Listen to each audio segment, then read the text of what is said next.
Good morning, everyone, and welcome to the show. I'm your hostess, Koko. In studio with me right now is Sharon Griffin, and she is the founder and CEO of Grow a Girl Network Incorporated. And this is an organization that empowers girls worldwide. And I love that. So had to have her on. And sitting next to her is a beautiful young lady by the name of Love.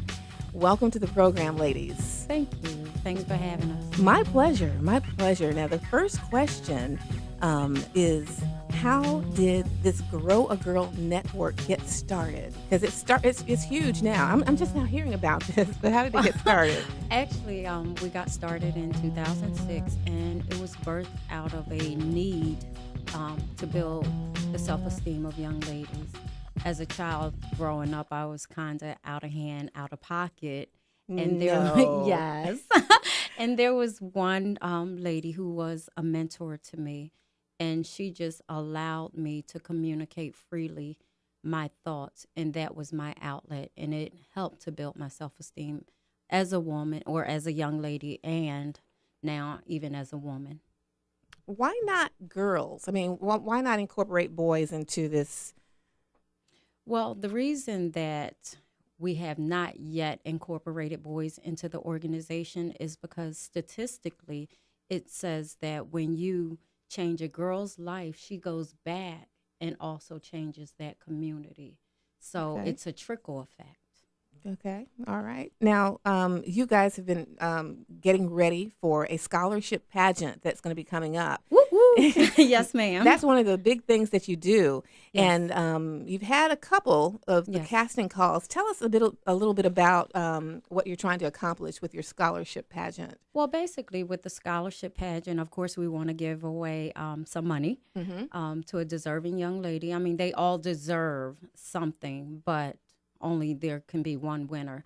However, our initiative is anti-suicide, and we just want to bring that to the forefront of the organization, just because being out in the community and talking, that there's a lot of people from all walks of life who know someone who has attempted suicide. And then I know some people personally here who have committed suicide. So it's an issue that we don't talk about, but it's something that's plaguing all communities, from the young to the very old. And I think being a substitute teacher here in the community has really brought forth that plight. And the young people actually chose the initiative. Really? About how young are they chose the initiative? These were high schoolers. Okay. But then I communicated with middle schoolers, and they gave all the reasons why.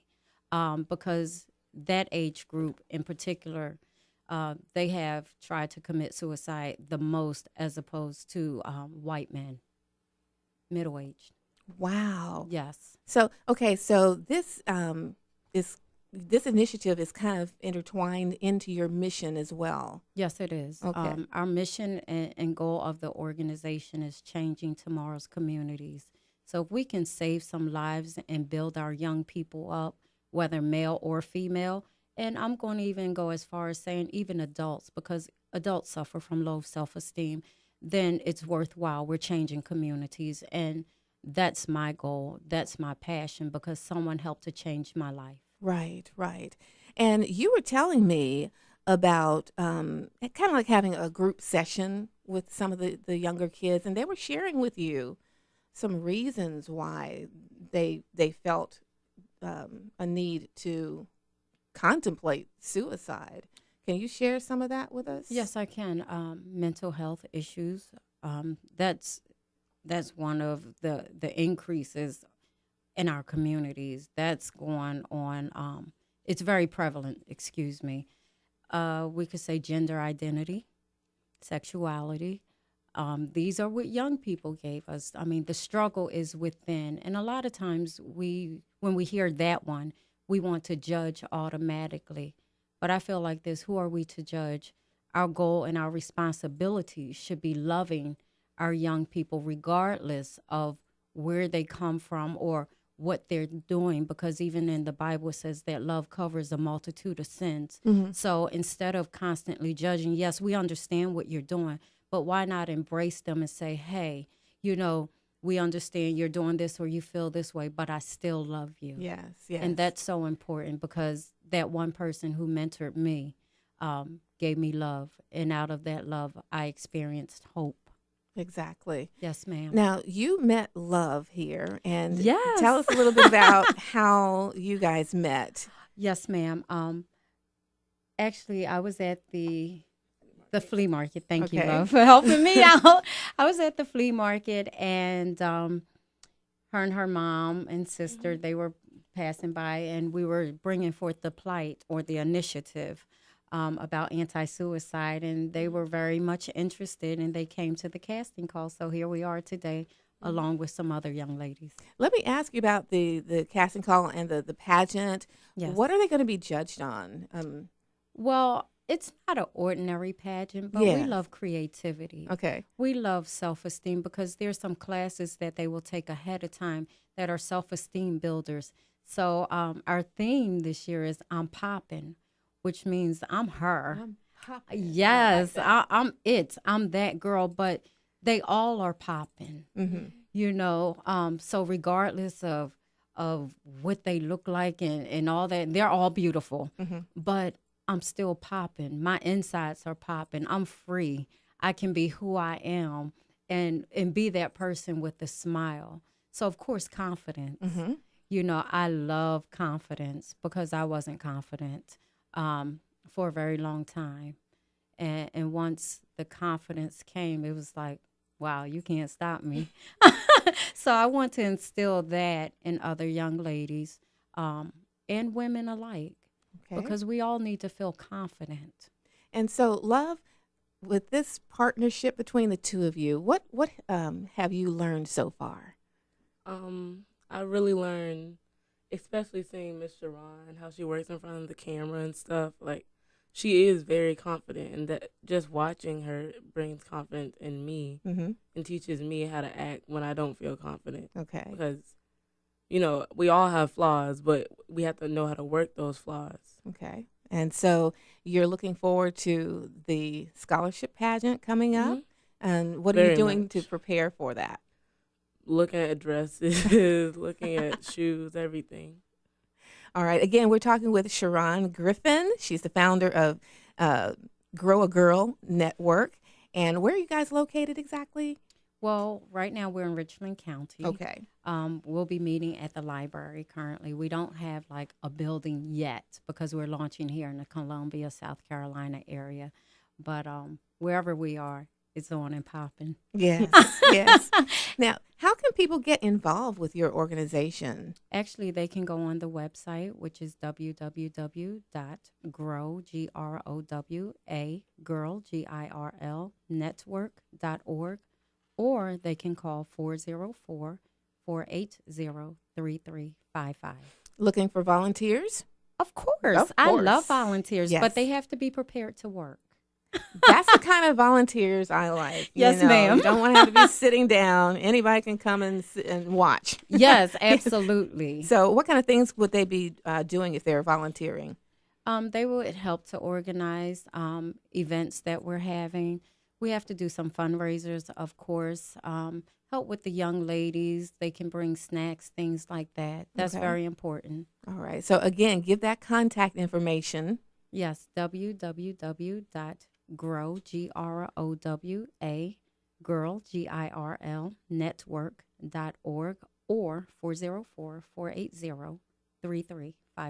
All right. There's also something going on with your initiative, the anti-suicide campaign. Yes. You want to talk about that and how people can help with you on that? Yes, that's very exciting for us because it's happening and it's prevalent. What we would like to do, we have some trinkets online that they can go and purchase, which will help us to become bigger and better and stronger. Right. And generate funds That's for your right. mission. Because we need money. Yes. Yes. You know, so any help would be great. All right. We appreciate. Just appreciate you guys coming in today. Thank you. Yes, so much. yes. Thank you. Any final comments before we go? Yes, I would like Love to just share her experience. Please do. with wanting to commit suicide previously. Yeah. And that's why she's here at the mic. The floor is all yours. Thank you.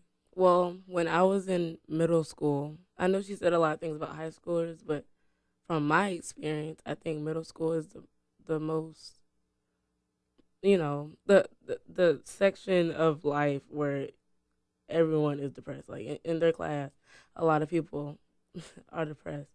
And like, I was feeling really sad, and I was getting bullied a lot, and I didn't know how to handle it, and I was suffering from depression and things. But I learned how to conquer it and get over my fears, and I've always suffered with bad anxiety.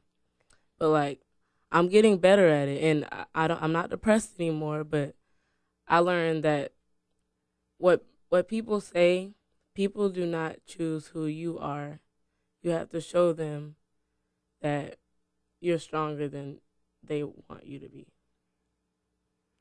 And you're how old? 15. Wow, that's some wisdom right there. Yes, ma'am. Wow. And just looking at you, such a beautiful young lady, you would never know what's going on inside. Yes. And inside the head. So that, we all have to, do a little bit better as far as connecting with our youth. Yes, and ma'am. just not assuming that everything is okay, just from the outward appearance. And I think that's what a lot of adults do. Mm-hmm. They assume that our children are fine and that they're okay. But I just remember my inner cry. Mm-hmm. So that's why it's easy for me to relate to these young ladies, because everything that glitters isn't gold, Yeah. So it's talking to them, is communicating with them, is letting them be who they are, however, guiding them to be the best person they can be at this particular age. And I think, as far as adults are concerned, we need to listen with our hearts. Yes, we hear with our ears, but really listen with our hearts and get to understand and get to know them. Stop judging them based on what we see, because we don't know why people are acting the way they are. I was very promiscuous, and that came out of me being molested, but no one knew that. No one took the time to know who I was. Okay. So that hurt me as a young person. So that's why I identify with them. That's why I can love them regardless. And I tell people all the time, I like the bad girls because I was hurt, because people were always judging me. She's so this, she's so that. But God was yet forming me to be something greater and to do greater, but yet to always show love to these young ladies and to human or mankind. Yes.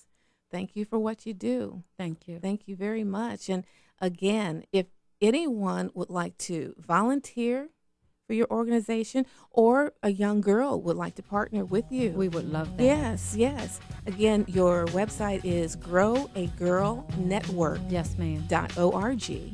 And give them that phone number one more time. The phone number is 404-480-3355. All right. Ladies, thank you so much for coming in. It's been a pleasure. You're welcome. And you have an open door invitation. Thank you so much. We appreciate everything.